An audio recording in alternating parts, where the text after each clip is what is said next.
Salut tout le monde, salut à tous et à toutes ici, Pasteur Mike de la Radio Fusion. Aujourd'hui, en ce 13 février 2023, j'ai une très bonne nouvelle pour toi. J'aimerais t'annoncer que Dieu a des plans de bonheur pour toi. Alors tu vas me dire, mais Michael, écoute, est-ce que tu es en train de me faire comprendre que tout ce que Dieu va vouloir pour moi, c'est que je sois prospère, que tout aille vraiment comme sur des roulettes et qu'il n'y aura pas de malheur. C'est pas ce que je suis en train de dire. Mais j'aimerais te faire comprendre que la Bible dit que Dieu a des plans de paix, de bonheur pour toi. Alors j'aimerais vraiment revenir sur ce qu'on a dit la semaine dernière, justement, parce qu'on parlait de ce Dieu-là qui tient notre vie entre ses mains. Et on veut continuer encore dans le psaume 23, parce que David va dire dans le psaume 23, le verset 6, « Oui, le bonheur et la grâce m'accompagneront tous les jours de ma vie, et j'habiterai dans la maison de l'Éternel jusqu'à la fin de ma jour. » On n'était pas, en fait, on n'avait pas encore abordé le concept du bonheur. On avait parlé plutôt de ce qu'est que le vrai berger. On a comparé ce berger aux autres bergers ou encore aux étrangers et aussi aux mercenaires. Mais aujourd'hui, on veut vraiment aller dans le concept bonheur. Justement, en regardant un peu autour de nous, on peut voir pas mal de passages, surtout en décortiquant la Bible, pas mal de passages où ce que Dieu nous promet vraiment un plan de paix. Dans Deutéronome 28, 13, il va dire « L'Éternel fera de toi la tête et non la queue ». Bien sûr, il y a des conditions et sur lesquelles on va revenir un peu après, des conditions qui doivent accompagner certaines promesses de bénédiction, de bonheur, de félicité que Dieu, nous fait. Dans 3 Jean 2, ça nous dit « Je souhaite que tu prospères à tous égards et sois en bonne santé, comme prospère l'état de ton âme. » Donc, c'est un souhait que Jean adresse et il va dire à Gaius, justement, celui qu'il aime dans la vérité. Et on regarde pas mal de passages, on voit que Dieu a des plans où ce que les gens vont prospérer. Si on voit pas mal d'hommes de Dieu dans la Bible, on peut parler de Job, on peut parler de Salomon et même d'Abraham. Ce sont des hommes de Dieu qui ont connu ce qu'on appelle une certaine prospérité, surtout sur le plan financier. Et là, des gens vont commencer à se dire, mais est-ce qu'il est en train de nous vendre un peu cet évangile de prospérité? Nullement. Je ne suis pas en train de faire comprendre que tout va être, toujours rose pour toi, que la vie chrétienne va être pavée de gloire et de prospérité, de succès en succès. Ce n'est pas ce que je suis en train de te vendre, mais je suis en train de vraiment voir la parole de Dieu. C'est David qui dit, oui, le bonheur et la grâce m'accompagneront tous les jours de ma vie et j'habiterai dans la maison de l'Éternel jusqu'à la fin de mes jours. Et on se rappelle tout ce qu'il a dit au début du psaume, dans les 5 premiers chapitres, et c'est pour ça qu'il a pu conclure. Et cette conclusion me fait comprendre que, en tant que chrétien, là, on peut être certain de son salut. On peut être certain que Dieu a déjà écrit notre nom dans le livre de vie. Vous savez, Jésus va dire aux disciples, quand ils ont été faire une mission pour lui, ils ont prêché un peu partout, puis ils sont revenus tout heureux, ils vont dire, Seigneur, même les démons sont soumis à ton nom. Jésus va leur dire, je voyais Satan descendre comme un éclair du ciel. Il va dire, je vous ai donné le pouvoir de marcher sur les serpents, les scorpions et sur toute la puissance de l'ennemi. Encore là, on voit l'assurance. On voit vraiment ce Dieu-là qui nous donne la victoire sur le malin. Et ce matin, ce soir, Dieu veut donner la victoire sur le malin. Mais il va dire, cependant, ne vous réjouissez pas de ce que les démons vous sont soumis, mais réjouissez-vous plutôt que vos noms sont inscrits dans le livre de vie.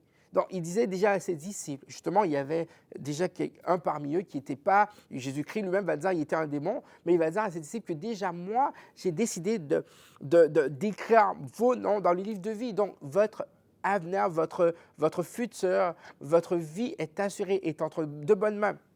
Aujourd'hui, on va parler uniquement du bonheur. Oui, le bonheur m'accompagnera tous les jours de ma vie. Est-ce que ça veut dire, Michael, que je vais toujours être heureux, il n'y aura pas de malheur, il n'y aura pas vraiment de mauvaises nouvelles, de difficultés dans ma vie? Ça serait te mentir. Parce qu'on sait que, oui, d'une part, dans la Bible, on voit des hommes qui ont connu les moments de richesse, de gloire dans la parole de Dieu. Dans la Bible qu'on connaît, on a cité tantôt Salomon, David, Job et compagnie, mais Job aussi peut être l'exemple parfait. Il a connu des moments de difficulté. On peut même utiliser le mot malheur. Il va perdre vraiment tout ce qu'il a. Et ça fait comprendre que la vie chrétienne n'est pas de tout repos. Ça ne sera pas toujours facile. On ne va pas toujours vraiment voir que tout fonctionne comme on veut. Il y aura des difficultés, des épreuves. Jésus va dire, vous aurez des tribulations dans le monde. Prenez courage, j'ai vaincu le monde. Alors, j'aimerais peut-être faire un peu l'équilibre pour toi aujourd'hui et on revoit ce passage. Oui, le bonheur m'accompagnera tous les jours de ma vie. Alors, mon souhait pour toi, encore, j'aimerais te dire que le plan de Dieu pour toi, pour cette année 2023 et pour les autres années qui vont venir, c'est que tu aies le bonheur. Mais là maintenant, pour que tu comprennes vraiment qu'est-ce que ça veut dire, pourquoi David en a parlé un peu ainsi, il faut vraiment qu'on comprenne en fait, c'est quoi le bonheur? Qu'est-ce que la Bible dit du bonheur? Quels sont en fait les prérequis de ce bonheur-là? D'abord, on va voir les conditions qui, en fait, sont sine qua non à ce bonheur-là.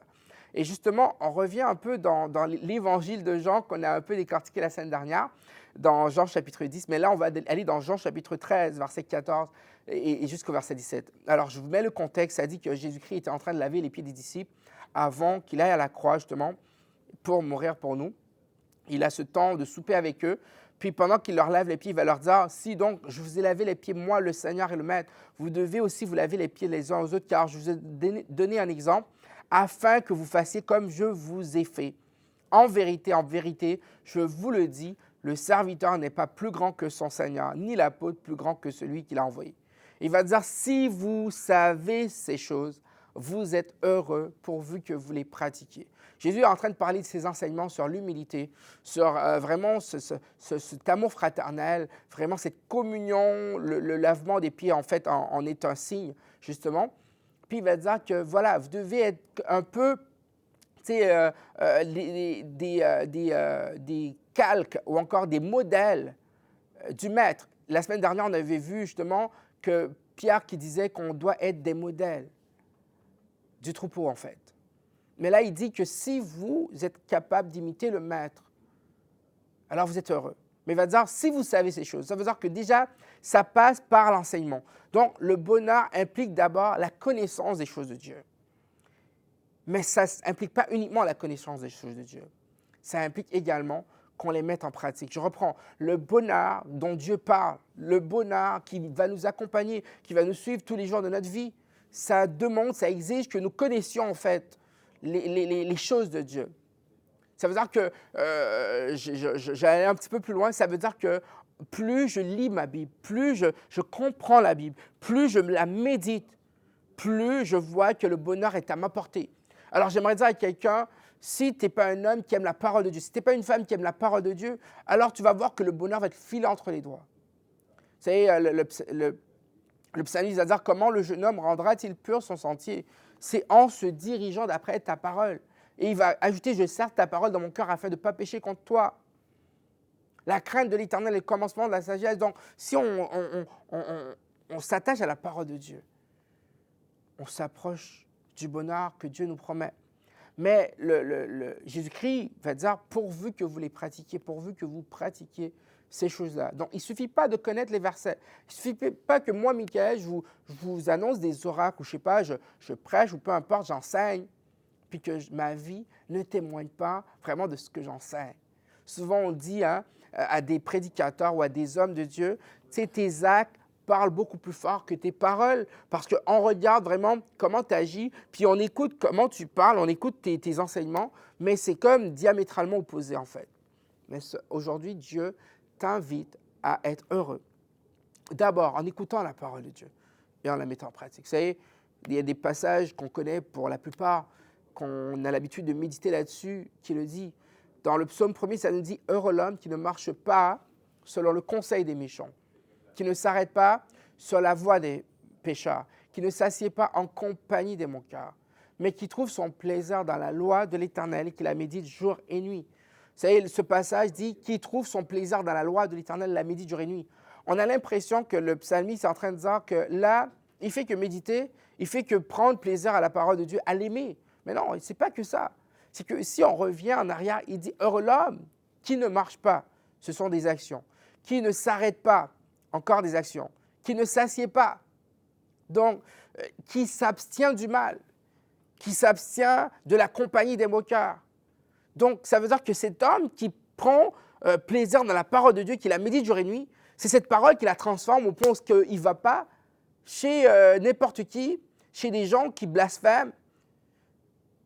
Il ne va pas vraiment s'attabler avec des méchants. Donc, il y a vraiment un passage de la parole aux actes, de ce que j'entends, de ce que j'apprends, de ce que je lis, puis de ce que moi je fais. Et c'est ce que Dieu veut nous faire comprendre. Si vous savez ces choses, vous êtes heureux, pourvu que vous les pratiquiez. Dieu veut que tu pratiques les choses que tu as apprises. Paul va dire à Timothée, toi demeure dans les choses que tu as apprises, sachant de qui tu les as apprises. Vous savez, Josué va aller encore dans ce même contexte du psaume 1er en disant, alors c'est Dieu qui parle à Josué alors qu'il lui confère la mission qu'il avait donnée à Moïse et tout. Il va lui dire que ce livre de la loi ne s'éloigne point de ta bouche. Médite-le jour et nuit pour agir fidèlement selon ce qui est écrit. Car c'est alors que tu auras du succès dans tes entreprises, c'est alors que tu réussiras. Vous savez, c'est un beau passage. Combien aime le citer, combien aime parler du succès dans les entreprises. Vous savez, même moi aussi, hein, quand je regarde ce passage, une des parties préférées pour moi, c'est succès dans les entreprises, réussir. Mais le passage, pour moi, le point central, le soubassement, l'échafaudage de ce passage, c'est quoi? D'abord, il dit « médite le jour et nuit ». Combien d'entre nous passent du temps dans la parole de Dieu? Combien d'entre nous vraiment mangeotent la parole de Dieu? Ruminent la parole de Dieu. Pas du temps vraiment dans l'enseignement, à lire. Vous savez, nous, hommes de Dieu qui prêchons, qui prions, qui faisons du ministère, on lit la parole de Dieu. Mais peut-être toi aussi, ça te parle aussi, hein, ce que je veux dire. Mais souvent, on lit la parole de Dieu juste pour prêcher. Est-ce qu'on la lit pour nous? Est-ce qu'on prend du temps avec Dieu? Dieu, parle-moi, pour moi. Les pasteurs, je ne sais pas, les prédicateurs du dimanche, tous les dimanches, mettons, c'est toi qui es sur la charge, peu importe. Mais est-ce qu'il y a un temps où Dieu peut te parler? Le peuple reçoit, mais toi. Jésus lui-même avait cette proximité avec le Père. Après, une fois qu'il eut fini de parler ou encore d'enseigner, de prêcher, de faire des miracles, il se retrouvait seul avec son Père. Il passait du temps d'intimité. Alors, ça va dire pour agir fidèlement, selon tout ce qui y est écrit. Pour moi, c'est le point central du passage. Non seulement on médite jour et nuit cette parole-là, mais on agit fidèlement selon tout ce qui est écrit. Et c'est là qu'on part du bonheur. Les conditions, les lois irréfutables du bonheur. Que tu veuilles réussir dans ton mariage, que tu veuilles réussir dans tes entreprises, dans tout ce que tu fais en ce moment. Je ne sais pas c'est quoi, mais le Seigneur te dit que si tu mets ça en pratique, voilà comment tu vas être heureux. Jacques va dire, mettez en pratique la parole, ne vous bornez pas à l'écouter. Et aujourd'hui, Dieu veut nous mettre, toi et moi, au défi, non seulement d'entendre la parole de Dieu, mais de la mettre en pratique. Parce qu'il va dire encore, justement, que la personne qui écoute la parole de Dieu, puis qui est vraiment ébahie, qui est contente et tout, mais qui s'en va et qui oublie ce qu'elle a entendu, la Bible la compare à une personne qui s'est vue dans un miroir, qui a vu son reflet et tout, mais qui s'en va, mais qui a oublié le reflet qu'elle a vu. Dieu veut que nous mettions la parole de Dieu en pratique. Donc, j'aimerais vraiment insister sur vraiment les lois du bonheur, les lois de ce bonheur. Oui, le bonheur et la grâce m'accompagneront tous les jours de ma vie. David, si on revient encore ce psaume de David, en fait, de psaume 23, on n'a pas vu d'action que la brebis a faite. À part, bien sûr, son état d'âme, je ne crains aucun mal. Je ne crains aucun mal. Ta houlette et ton bâton me rassurent. Mais ce que j'aime, c'est qu'on voit au travers de tout ce que David a dit dans le psaume 23, une attitude de soumission. Fais ce que tu veux de moi, tu es mon berger. Je veux être soumis à ta volonté. Je veux te laisser me conduire partout où tu veux. Il me conduit dans les sentiers de la justice à cause de son nom.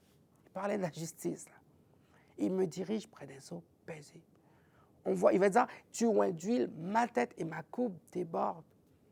Et c'est vraiment cette figuration, en fait, du Saint-Esprit est très éloquente. David voulait montrer que pour que le bonheur m'accompagne, pour que le bonheur vienne après moi tous les jours de ma vie, il faut vraiment que je mette en pratique la parole de Dieu. Vous savez, tantôt, j'avais cité ce passage dans Deutéronome où la Bible nous disait « Je ferai de toi la tête et non la queue ». Je reviens là-dessus, Deutéronome 28, 13. Ça dit « Tu seras toujours en haut, tu ne seras jamais en bas lorsque, c'est la loi de cause à effet, lorsque tu obéiras aux commandements de l'Éternel, ton Dieu, que je te prescris aujourd'hui, lorsque tu les observeras et que tu les mettras en pratique. » Oh, Michael, combien de fois tu as dit, Dieu fera de moi la tête et non la queue? Mais j'oublie la deuxième partie. Combien de fois tu as dit, oh, fais de l'Éternel tes délices, il te donnera ce que ton cœur désire. Mais tu n'as pas compris, Michael, ce que ça voulait dire, fais de l'Éternel tes délices. Tu t'es attardé sur l'Éternel te donnera ce que ton cœur désire. Alors Dieu veut te parler autant qu'à moi. Est-ce que tu veux être heureux, heureuse? Il y a des conditions, il y a des lois irréfutables. Et on a vu des hommes de Dieu, des femmes de Dieu, vraiment saisir ces lois-là, en faire les leurs, puis ils ont pu réussir dans leur vie. On peut parler de cet homme qui s'appelait Colgate. Il a mis en pratique vraiment une loi, je ne sais pas le sujet, mais en fait, une loi vraiment sur les prémices ou encore une loi sur vraiment comment il peut redonner à Dieu ce qu'il lui a donné, sur les dîmes et les offrandes. Puis Dieu va le faire prospérer financièrement toute sa vie parce qu'il a mis en pratique, alors qu'il était un adolescent, alors qu'il était tout jeune, il a commencé à mettre à part ce qu'il devait donner à Dieu. Donc, il y a des lois pour que toi et moi soyons heureux. Là, j'ai parlé des conditions du bonheur, mais j'aimerais surtout parler de ce que ça veut dire pour Dieu, le bonheur. Qu'est-ce que David voulait dire? Oui, le bonheur m'accompagnera. C'est quoi le bonheur pour David? J'aimerais peut-être regarder un peu ce passage dans Matthieu chapitre 5, où Jésus-Christ va dire 9 fois le mot heureux. Il va dire heureux les pauvres en esprit. Heureux, heureux, heureux les débonnaires. Et il va terminer en disant heureux ceux qui sont persécutés pour la justice. Dans le verset 10, car le royaume des cieux est à eux. Heureux serez-vous lorsqu'on vous outragera, qu'on vous persécutera et qu'on dira toutes sortes de choses ou encore toutes sortes de mal faussement à cause de moi. Les versets 3 à 9 nous donnent les conditions que ça prend pour être heureux, comme on l'a mentionné tantôt. Heureux ceux qui sont des bonheurs. Heureux ceux qui ont faim et soif de justice. Heureux ceux qui sont pauvres en esprit. Voilà comment Dieu les voit, ces gens-là. C'est les conditions. Mais à la fin, au verset 11, on voit vraiment c'est quoi le summum de la définition du mot bonheur pour Dieu. Ce n'est pas le bonheur que le monde promet. Jésus lui-même va dire que moi, je ne donne pas comme le monde donne. Dans Jean chapitre 14, je ne vous la donne pas, je ne vous donne pas la paix là, comme le monde donne. Donc, le bonheur dont Dieu parle, ce n'est pas le bonheur que le monde nous promet. Vous savez, il y a beaucoup de choses qu'on fait, qu'on prend, c'est des résolutions qu'on prend parce qu'on veut être heureux. On cherche vraiment notre petit cocon. On cherche vraiment notre bien-être. Et on vit dans une société où on cherche notre bonheur au détriment de celui des autres. On cherche notre bonheur en autant que nous soyons vraiment bien, que ça aille bien pour nous. On peut vraiment tout faire sauter. C'est ce que le monde nous apprend. Tout ce qui est bon pour toi. Ah, tu n'es pas heureux dans le couple. Tu sais quoi faire. Tu sais vraiment vers qui aller. Tu peux vraiment tourner ta veste, changer, je ne sais pas, de personne, si je peux le dire ainsi. Parce qu'on nous vend cette image d'un bonheur éphémère qui est basé sur nos sensations, sur ce qu'on ressent dans le moment. Mais la Bible va dans le contraire. Heureux serez-vous lorsqu'on vous outragera, qu'on vous persécutera, qu'on dira faussement de vous toutes sortes de mal à cause de moi. J'aimerais utiliser un mot ici qu'on appelle oxymore. C'est comme on prend deux mots qui sont diamétralement opposés, on les met ensemble. Si on peut prendre un écrivain français qui a écrit « Les fleurs du mal ». Et justement, ce mot, c'est comme on voit d'abord le fleur et on voit le mal. Mais Dieu est en train de nous faire comprendre que pour Dieu, ou encore la définition, ou encore le sens même du mot bonheur pour Dieu, ça peut être même un paradoxe. Dieu peut nous donner le bonheur au travers de la souffrance. Il y a un chant parmi les cantiques traditionnels qui dit « Jésus, ta présence est la vie et la paix dans la souffrance ». Même dans les moments difficiles, le bonheur est là. David a connu des moments difficiles. David a fugué, a fui celui qui le pourchassait, le roi Saül. David a connu des moments de rejet. On n'est pas totalement certain de quand il a écrit ce psaume-là, mais David, avant même qu'il eût été dans la cour royale de Saül, il était méprisé par ses frères. Il était le dernier à qui on donnait les sales boulots, si je peux le dire ainsi. Mais il a dit, oui, le bonheur et la grâce m'accompagneront, peu importe dans quel épisode de sa vie, mais David a connu pas mal d'épisodes où il y avait des moments difficiles. Quand il y a eu cette fête, ou encore quand Samuel est venu pour oindre le roi qui devait être choisi par Dieu, il y avait Eliab, il y avait Shama, il y avait les autres frères de David, mais David n'était pas là parce qu'on l'avait méprisé. Mais ce David a dit, oui, le bonheur et la grâce m'accompagneront tous les jours de ma vie. David a été pourchassé par Saül. Oui, le bonheur et la grâce m'accompagneront tous les jours de ma vie. Donc ce bonheur ne dépend pas de comment je me sens. Ce bonheur dépend de la présence de Dieu. C'est pour ça que Jacques va dire dans Jacques 1er, en fait, il va décrire un peu, il va dire, mes frères, regardez comme un sujet de joie complète les diverses épreuves auxquelles vous pouvez être exposés, sachant que l'épreuve de votre foi produit la patience. Mais j'aime ce mot ici, quand Jacques le décrit en disant, c'est un sujet de joie complète, même dans la souffrance. Même dans les épreuves, on peut être heureux, on peut avoir la joie du Seigneur. Combien de personnes, quand vraiment elles sont vraiment comblées par Dieu, même dans les privations, même quand elles sont persécutées, il y a des gens dans le monde entier ou dans d'autres coins du monde où l'évangile est vraiment prohibé. Ces gens sont heureux alors qu'ils sont privés de tout. J'entendais parler d'un pays justement dans un des ministères où je suis en ce moment, un pays où il y a beaucoup de privations. Puis il y a beaucoup de personnes en Nord-Amérique justement qui ont été aider ces gens-là dans un autre coin du monde dont je veux taire le nom justement. Puis ces gens, alors qu'ils étaient privés de tout, ils n'avaient peut-être pas d'électricité, ils ne savaient rien du tout, ils ne savaient pas quoi se mettre sous la dent. Puis pour eux, un simple jouet voulait dire beaucoup. Mais ces gens, quand ils adoraient le Seigneur, ils pouvaient passer 3 heures. Ils étaient heureux d'être dans la présence de Dieu. Il faut vraiment que toi et moi, nous changions notre définition du mot bonheur. Oui, le bonheur m'accompagnera tous les jours de ma vie. Et peuple de Dieu, je ne suis pas celui qui va vous parler un peu de la résignation, si on peut le dire ainsi. Parce qu'on va toujours être vraiment dans la privation tout le temps. Dieu te promet la bénédiction.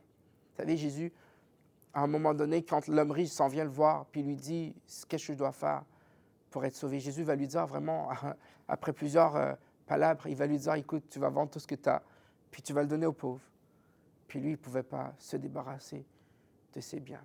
Puis il s'en va tout penaud, tout triste. Puis Jésus va parler à ses disciples en disant « Ah, c'est difficile pour un riche d'entrer dans le royaume de Dieu. » Et Pierre, qui était là, va lui dire « Seigneur, tu sais quoi? Moi, là, j'ai tout laissé pour toi, là. Puis je t'ai suivi. » Parce que la Bible va nous dire que Pierre, quand il a fait la pêche miraculeuse, Jésus va lui dire « Suis-moi. » Même les poissons que le Seigneur lui a donnés, il les a laissés. Il laissa tout et a suivi Jésus. Puis le Seigneur de lui répondre « Tous ceux qui ont abandonné à cause de moi, à cause de la bonne nouvelle, leurs parents, leur maison, leur terre, leur richesse, je ne sais pas trop, tout ce qu'ils ont, ils vont recevoir dans ce siècle-ci et dans le siècle à venir des terres, des maisons, des richesses. Il va dire avec les persécutions et la vie éternelle. Donc le Seigneur aussi nous promet un bonheur comme on le voit dans le monde, avec vraiment des choses de ce monde, des choses qu'on doit avoir pour vivre. Pas pour être matérialiste, pas pour s'accrocher ou s'attacher à l'argent. Mais le Seigneur peut bénir. Oui, le bonheur me suivra, en dépit de la vallée de l'ombre de la mort. Oui, le bonheur me suivra, en dépit de l'adversité. Et pourquoi je dis suivre? Parce que justement, dans le passage, comme je l'ai dit la semaine dernière, et je reprends, le verbe ici, c'est m'accompagneront, oui, le bonheur et la grâce m'accompagneront tous les jours de ma vie. Mais justement, le contexte de ce passage, c'est courir après. Le verbe ici, c'est courir après. C'est un bonheur qui te suit, qui te guette. Oh, souvent, peuple de Dieu, quand on sert Dieu, malheureusement, le motif n'est pas le bon. On sert Dieu parce qu'on veut suivre les richesses. On veut courir après les richesses. On veut courir après les biens. Mais le Seigneur nous dit non. Ce sont ces choses-là qui vont courir après toi. Et le Seigneur te parle en te disant qu'il veut vraiment que toi, tu sois heureux cette année. que tu découvres vraiment les conditions de ce bonheur-là, en mettant la parole de Dieu en pratique, en vivant par elle. Alléluia. Alors on va prier vraiment justement pour cette année, que Dieu puisse t'accompagner, que Dieu puisse t'accompagner dans les moments de difficulté, de souffrance. C'est beau de comprendre que même dans la souffrance, tu peux être heureux. J'aimerais dire à quelqu'un. Vous savez, Paul, dans Philippiens, il va dire « Réjouissez-vous ». Et Paul était en train de souffrir. Il était en captivité, il était en prison quand il disait cela. Même dans la souffrance, le Seigneur peut te visiter. Oui, le bonheur ne dépend pas de ce que tu vis. Le bonheur dépend de la présence de Dieu. Et il peut changer ta situation. Il y a un homme de Dieu qu'on a pu inviter dans une de nos émissions. Il a dit que Dieu, des fois on veut que Dieu change la situation. Mais Dieu nous change dans la situation. Il peut changer ton cœur dans la situation. Il peut te donner un chant de louange, comme il a fait pour Paul et Silas. Alors on va prier pour ça, pour les dernières minutes qui nous restent. On va prier pour toi qui a un défi quelconque, qui te sent vraiment abattu, déboussolé. Tu vis un problème, peu importe lequel. Mais le Seigneur te promet le bonheur. Tu peux aller le voir, tu peux venir à lui pour cela. Il peut tout changer. Alléluia. Merci Seigneur pour ta paix. Merci pour ta miséricorde. Merci pour ta bonté. Merci parce que tu es le bon berger, celui qui donne sa vie pour ses brebis. Tu as donné ta vie pour nous. Et Seigneur, en vertu de ces paroles, on peut vraiment dire comme Seigneur, le prophète qui disait « Tu as été blessé pour nos péchés, brisé pour nos iniquités, et le châtiment qui nous donne la paix, le châtiment qui me donne la paix est tombé sur toi. Et c'est par tes meurtrisseurs que nous sommes guéris. » Alors Seigneur, souvent, on conçoit les maladies, les maux, les douleurs qu'on vit, Seigneur, comme étant des aspects d'un malheur. Mais Seigneur, tu nous fais comprendre que tu peux nous guérir. Et aussi, même si, admettons, on n'est pas guéri, on peut être heureux, Seigneur. Car Paul lui-même a eu cette écharpe dans la chair, mais tu lui as dit, ma grâce te suffit. Alors que notre bonheur ne dépend pas vraiment de notre condition physique. Que notre bonheur ne dépende pas vraiment de notre condition sociale, mais que notre bonheur dépend de ta présence, de ce que tu peux faire au travers de nous, avec nous, par nous, en nous et pour nous, Père. Car tu es pour nous un refuge, un appui, un secours qui ne manque jamais dans la détresse. Seigneur, je prie pour des gens assoiffés de ta présence, qui puissent être visités par toi, par ton esprit, Père. Je prie pour des gens qui recherchent vraiment les secrets du bonheur. Tu nous as fait comprendre, Seigneur, qu'en méditant ta parole et en la mettant en pratique, on va réussir dans nos entreprises. Joseph a réussi. Esdras a réussi. Plein d'hommes dans la Bible ont réussi. Plein d'hommes aujourd'hui réussissent parce qu'ils ont mis en pratique ta parole. Et on veut la mettre en pratique, Père. Permets, Seigneur, que nous puissions te suivre et te servir. Abandonner, Seigneur, toutes sortes de choses qui ne te plaisent pas, Père. Et qu'on puisse se consacrer à toi. Bénis ton peuple, bénis ta fille, bénis cette personne, Père, qui attend vraiment, Seigneur, une réponse de ta part, une bénédiction de ta part, une bénédiction financière, une bénédiction spirituelle, ou même sentimentale, Père, je prie. Interviens en sa faveur. Seigneur, garde-nous, qui de nous dirige-nous. Nous t'avons prié ainsi dans le précieux nom de Jésus-Christ. Amen. J'aimerais dire à quelqu'un ça sans crainte, parce que d'abord et avant tout, ta vie est entre les mains de Dieu. David va dire, mes destinées sont dans ta main. Mais aussi parce que Dieu a un plan de bonheur pour toi. Non, Dieu a un plan merveilleux pour toi. Laisse-le te conduire. Et toi, si tu ne connais pas le Seigneur te parle. Est-ce que tu as déjà tracé le plan de ta vie? Peut-être que tu vas me dire oui.